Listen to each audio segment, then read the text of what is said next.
zemes brīnišķīgo jūsu, lai stāstītu mums par tās smagajām, nomācošajām domām, nerindināmajām ilgām, par tās nedzēlības ironiju un bezgalīgo sauli.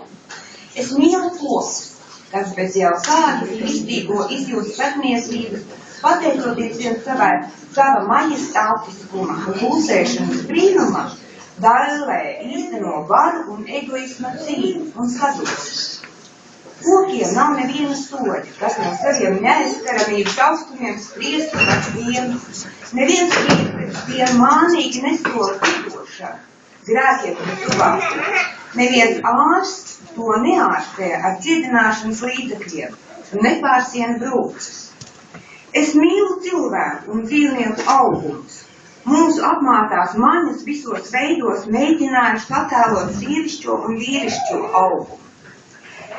Jūtas raisa priekšstats par skaistāko augļu, glāstu, seja mielojot acis ar skaistumu, uztver katra cilvēka ķermeņa locekli, kas līdzinās viskārdinošākajām lietām, pēc kurām varētu tīkot uz zemes un paradiesiem.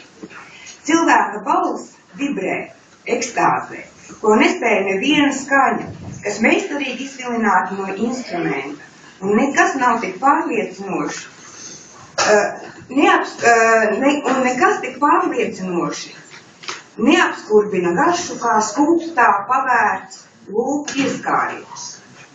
Kamēr instinkti savu pirmatnējo dabu slēp zem primitīvas poēzijas maslas, cilvēka ķermeņa skaistums atklājas kustībā. Mums pietrūkst vārdu un izteiksmes, lai pilnībā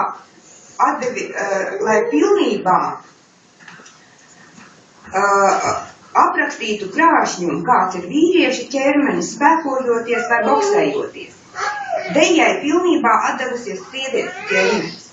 Es mīlu dzīvnieku ķermeņus to lokanajā, maldinošajā pievilcībā, elastīgus kā kaķim, tīģerim un jaguāram.